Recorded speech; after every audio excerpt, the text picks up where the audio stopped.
দোষ খুঁজবো না আল্লাহ। এই সকল করে মানে মানে এমন তওবা করেছেন, তওবা করার সঙ্গে সঙ্গে আল্লাহ পাক রব্বুল আলামিন জমিনের মধ্যে বৃষ্টি দান করে দিছে। সুবহানাল্লাহ। আস্তে আসে।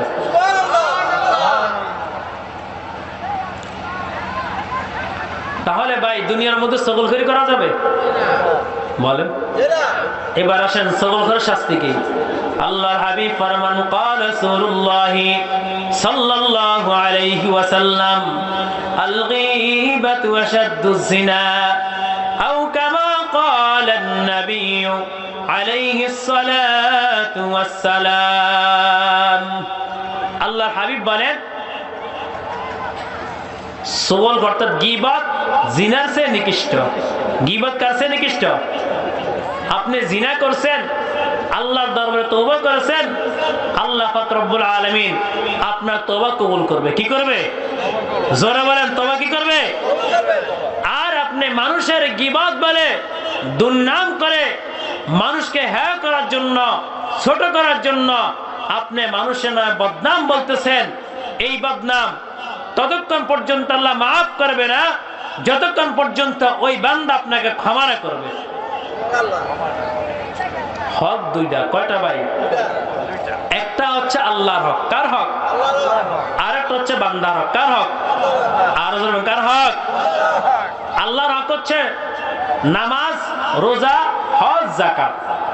এইগুলো আপনি করলে সওয়াব, না করলে গুনাহ, ঠিক না? আল্লাহ পাক রব্বুল আলামিন এগুলো ইচ্ছে করলে ক্ষমা করতে পারে, না করতে পারে, সেটা আল্লাহর ব্যাপার। কিন্তু যেটা বান্দার হক, কার হক? বান্দার হক। বান্দা যেই পর্যন্ত আপনাকে ক্ষমা না করবে আল্লাহ ততক্ষণ পর্যন্ত আপনাকে ক্ষমা করবেন। কথা বুঝতেছেন ভাই? এগুলো কি দরকারি কথা?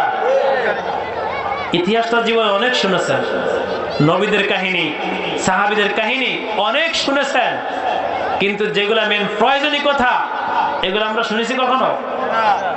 এগুলো এখন শুনতে হবে নাকি? তো এই কারণে বলতেছি গীবত বলা সম্পূর্ণভাবে হারাম। সম্পূর্ণভাবে কি? আরো জোরে বলেন। এখন আমাদের কি করতে হবে?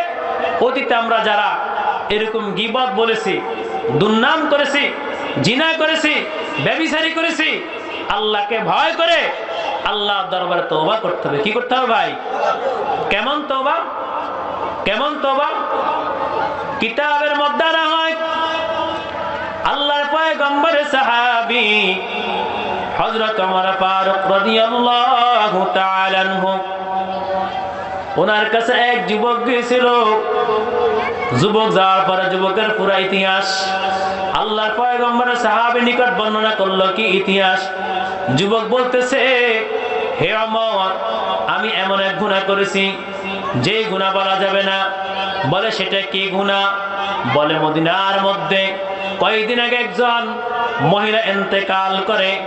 ইন্তেকাল করার পর আমি ওই মহিলাকে তার কবর, ওই মহিলার কবরের কাছে যাই। কবরের কাছে যাওয়ার পর ওই মহিলার কবরটা আমি খুদে মহিলার গায়ের কাফনের কাপড় চুরি করে নিয়ে আসি। নিয়ে আসার পরে আমার অন্তরের মধ্যে শয়তান ধোঁকা দেয়। শয়তান ধোঁকা দেওয়ার পরে আমি ওই মহিলার ঘরটা আবার খুলে তার সঙ্গে জিনা করি। নাউজুবিল্লাহ। আমি তার সঙ্গে জিনা করে, জিনা করার পর আমি চলে আসি। যখন কিছুদিন আমি অগ্রসর হলাম, হওয়ার পর ওই মহিলা জীবিত হয়ে বলতেছে, হে যুবক, তুমি তো আমাকে নাপাক করে গেলা। আল্লাহ পাক রব্বুল আলামিন তোমার কাছ থেকে অবশ্যই হিসাব নেবেন এবং জালেম থেকে মজলুমের বিচার নেবেন। আল্লাহ পাক রব্বুল আলামিন সমস্ত হিসাব একের পর এক নেবেন। কিন্তু তুমি যে আমাকে নাপাক করে গেছো এটার কি হিসাব হবে আল্লাহর দরবারে, সেটা আল্লাহ জানে। এই যুবক, আল্লাহ পাক রব্বুল আলামিন কখনো তোমাকে ক্ষমা করবে না।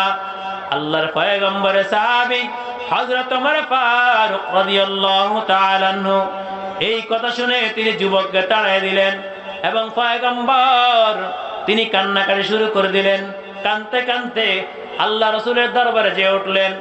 আল্লাহ রাসূল উনি যখন আমাকে প্রশ্ন করলেন, আমার তুমি কেন কাঁদো? ওমর বলে, ইয়া রাসূলুল্লাহ, আপনার ওই দরজার পাশে কোন দরজাতে এক যুবক আমার অন্তরটা নষ্ট করে দিয়েছে। বলে কি নষ্ট করেছে? বলে আপনি ওই যুবক থেকে শুনুন। বলে তুমি যুবককে ডেকে নিয়ে আসো।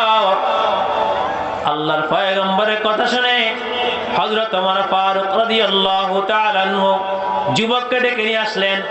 যুবককে ডেকে নিয়ে আসার পর যুবককে প্রশ্ন করলো, হে যুবক, তুমি কেন কাঁদতেছ? যুবক আরো হু হু করে আওয়াজ শুরু করে দিলেন, কান্নার আওয়াজ। কান্নার আওয়াজ যখন শুরু করে দিলেন, বলে যুবক তুমি কেন কাঁদো? বলে কি সমস্যা? যুবক বলে, ইয়া রাসূলুল্লাহ, আমি এমন এক গুনাহ করেছি, আমি এমন এক নাফরমানি করেছি যে আল্লাহ পাক রব্বুল আলামিন আমাকে কখনো ক্ষমা করবে না। এখন এই কথা বলার পরে আল্লাহর পয়গম্বর হযরত মুহাম্মদুর রাসূলুল্লাহ সাল্লাল্লাহু আলাইহি ওয়াসাল্লাম বলতেছে, তুমি কি গুনাহ করেছো বলো আমার কাছে। এবার যুবক গুনার কথা বলতেছে আল্লাহর পয়গম্বরের কাছে। যখন এই কথা শুনলেন, শোনার পর আল্লাহর পয়গম্বর হযরত মুহাম্মদুর রাসূলুল্লাহ সাল্লাল্লাহু আলাইহি ওয়াসাল্লাম তিনি এই যুবককে তার দরবার থেকে তাড়ায় দিবেন। এই যুবক, আমার রুম থেকে তুমি বের হয়ে যাও, তোমার জন্য ওই জাহান্নাম অপেক্ষা করতেছে। দোষ কয়টা? দোষ কয়টা? কি করছে?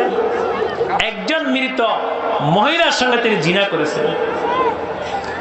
বলে তোর জন্য ওই জাহান্নাম অপেক্ষা করতেছে, তুই জাহান্নামে চলে যাবি। যুবক এই কথা শোনার পর যুবক তার বাসার মধ্যে চলে গেছেন। বাসার দরজাটা আটকায় ফেললেন। বাসার দরজা আটকানোর পরে একদিন না, 2 দিন না, 3 দিন নয়, একটানা 39 দিন পর্যন্ত যুবক আল্লাহ দরবারে কান্নাকাটি করতেছে। 39 দিন পরে বলতেছে আল্লাহর কাছে, আল্লাহ তুমি তো জানো আমি কি গুনাহ করেছি গো আল্লাহ, আমি তোমার কাছে তওবা করি।